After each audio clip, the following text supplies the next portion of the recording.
ازاي تبقى نجم جماهيري محترم، مش بس نجم بتاع ايرادات.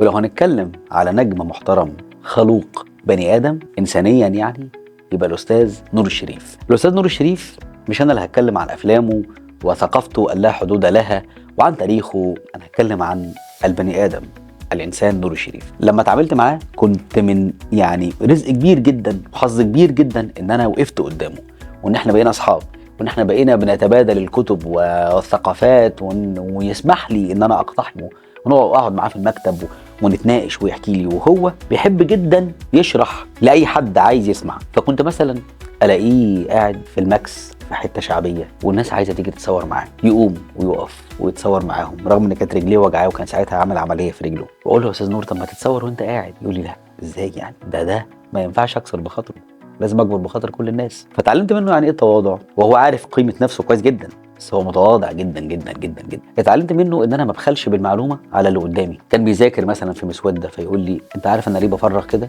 اقول له ليه؟ يقول لي علشان الشخصيه هنا مش عارف كذا، بعمل هنا راكور كذا، الشخصيه هنا هتلبس كذا عشان هي لسه مش عارف، عشان هو لسه خارج من السجن فلازم يبقى دقنه عامله كذا. بيذاكر كانه مساعد مخرج، كانه اكسسوار، كانه مخرج منفذ وممثل وكاتب. بيذاكر كل الحالات. نور الشريف مدرسه الحب. لما رحنا صورنا عنده في فيلا آل نور، البيت اللي هو عامله وعامل فيه لوكيشنات، اوض الممثلين فظيعه في الجمال، بسيطه فيها كل ما يتمناه الممثل، والاوضه صغيره قوي بس فيها كل حاجه، كل واحد في اوضته. فالباب بيخبط، المساعد بتاع استاذ نور معاه مشنه كبيره فيها ورد، فتفتح الباب تلاقيه بيقول لك استاذ نور الشريف بيصبح عليك وبيديك ورده. فلما اداني الورده ببص لقيت الممثل اللي قدامي كده والممثله ايه ده بيعمل مع الناس كلها كده. نزلت له المكتب قلت له ايه دي؟ قال لي دي مدرسه الحب، لازم افتح نفسك عشان لما تيجي تصور تبقى مبسوط. وبعدين انت جاي لي بيتي، بيت آل نور، لازم ارحب بيك. دي اخلاق نجم. اخلاق النجم دي لما تيجي تعمل معاه مشهد، الناس اللي هم يعني في ناس ما بتهتمش بالممثل اللي قدامها. لما بنعمل زوايا، بنعمل سينما او فيديو بنشتغل بكاميرا واحده، لو انا بشتغل دلوقتي انا دلوقتي باصص للكاميرا، فالممثل ممكن اصلا لو انا باصص له ممكن يروح يروح يشرب سيجاره، يشرب حاجه، ما يهتمش، يروح يغير للمشهد اللي بعديه. نور الشريف بيصر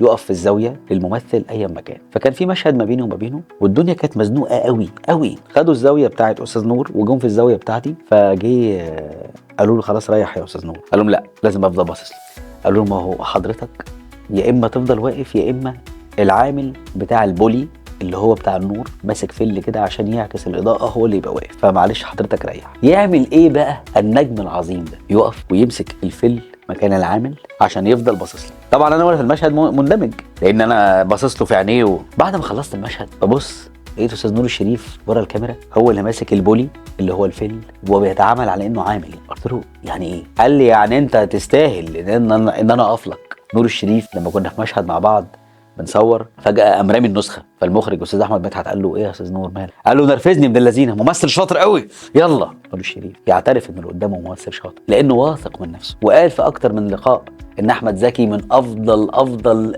الممثلين اللي جم في جيله ومش مفيش حد زيه لانه واثق من نفسه. نور الشريف موسوعه كبيره قوي، ثقافه كبيره قوي. نور الشريف كتب ومجلدات. نور الشريف تتعلم منه حاجات كتير جدا، تتعلم منه مدرسه التلوين، عمر ما بيسيب جمله مونوتون، يحب يطلع وينزل. ركزوا مع جمل نور الشريف، ركزوا مع الشخصيات اللي عملها. نور الشريف بحر كبير قوي لو عاوز تتعلم منه. الجيل الذهبي ده لن يعوض. نور الشريف، عادل امام، احمد زكي، يحيى الفخراني، محمود عبد العزيز. الجيل ده هو الوحيد اللي عرف يمسك العصايه من النص، وهو الوحيد اللي عرف يعمل افلام ترصد الحقبه السينمائيه بحقه حقيقي. يعني انا ازعم ان الجيل ده محظوظ اكتر من الجيل بتاع الابيض واسود، ومحظوظ اكتر من الجيل اللي بعديهم. لو عاوزين تعرفوا حاجات اكتر ابعتولي وانا معاكم في كل التفاصيل وكواليس.